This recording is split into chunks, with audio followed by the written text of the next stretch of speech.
അപ്പൊ ഇനി വേറെ തെരഞ്ഞെടുപ്പ് വരുന്നുണ്ടല്ലോ, പാലക്കാടും ചേലക്കരയിലും. പാവം കോൺഗ്രസ്സുകാർ പെടാൻ പോവാണ്. എന്താ സ്ഥിതി?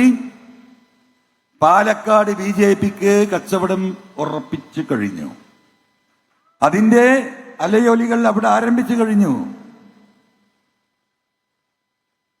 ചേലക്കര BJP CPM-ന് വോട്ട് ചെയ്യും. കൃത്യമായ പ്ലാനിംഗ്. ആരാ നേതൃത്വം? ഈ പറയുന്ന ADGP അജിത് കുമാർ. പാർലമെന്റിൽ ഒരു സീറ്റ്, നിയമസഭയിൽ ഒരു സീറ്റ്. അത് അങ്ങേരങ്ങ് ഹോൾസെയിലായിട്ട് ഏറ്റെടുത്തിരിക്കുകയാണ്. ഇതാണ് കേരളത്തിലെ രാഷ്ട്രീയ ചിത്രം. ഇതാണ് ഞാൻ ഈ പറയുന്ന നെക്സസ്. ഈ രാഷ്ട്രീയ നെക്സസ്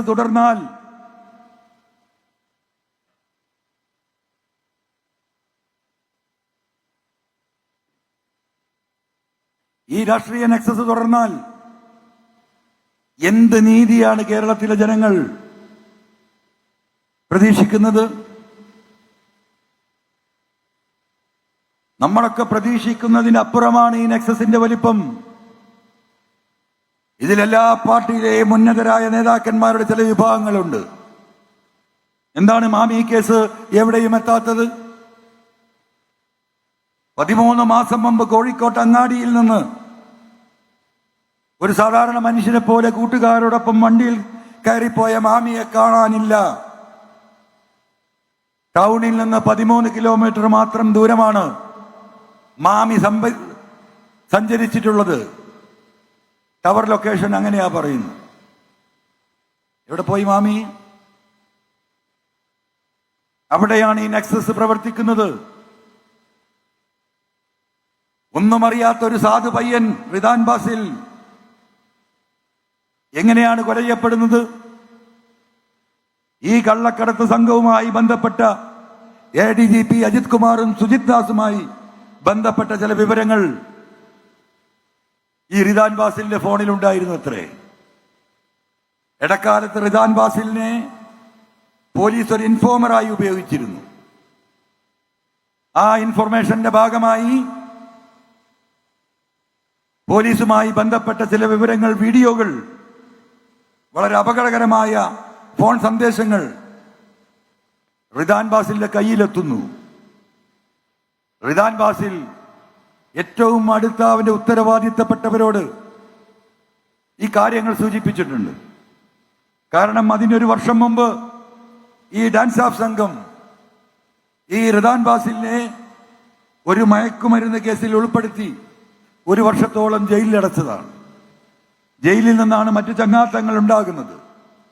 ശിക്ഷ കഴിഞ്ഞ് പുറത്തിറങ്ങിയ റിദാൻ ബാസിൽ ഈ സംഘവുമായി ബന്ധപ്പെട്ട് സ്വർണം പൊട്ടിക്കൽ ഇൻഫോം ചെയ്യുന്ന, ചെറിയ ചെറിയ വിവരങ്ങൾ കൊടുക്കുന്ന പോലീസിന്റെ ഡാൻസ് ഓഫിന്റെ ഒരു ഇൻഫോമറായി മാറുക.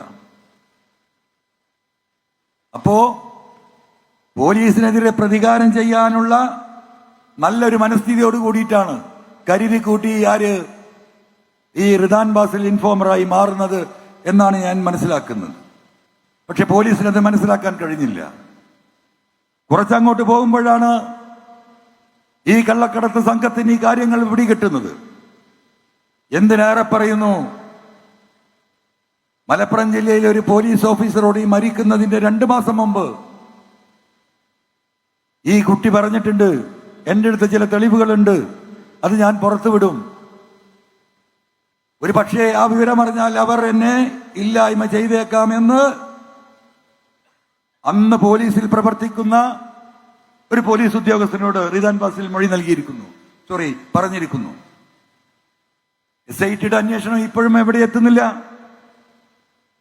ഞാൻ നൽകിയ പരാതിയിൽ SIT അന്വേഷിക്കേണ്ടതാണ് ഈ കേസ്.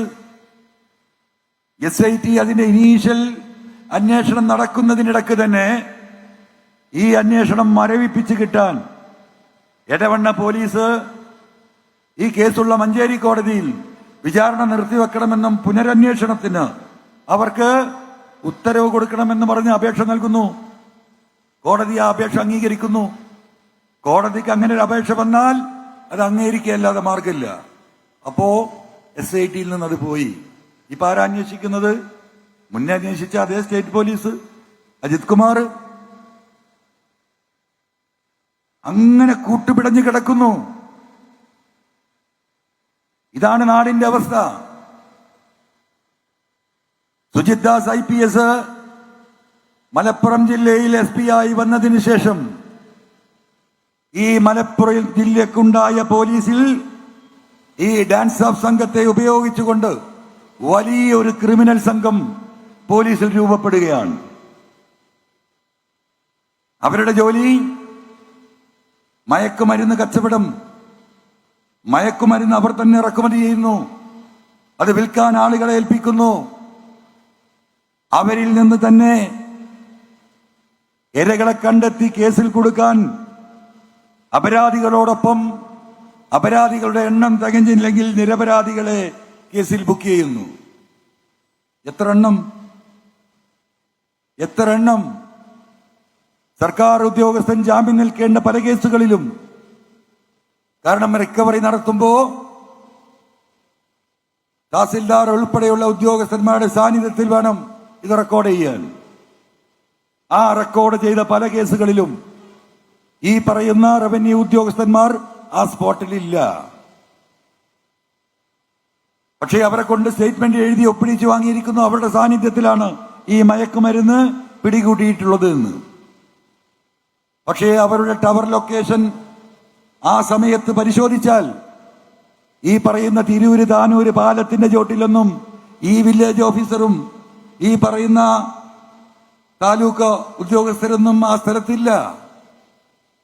അന്വേഷണം വരുമ്പോ വരിയായിട്ട് വരാൻ പോവുകയാണ്.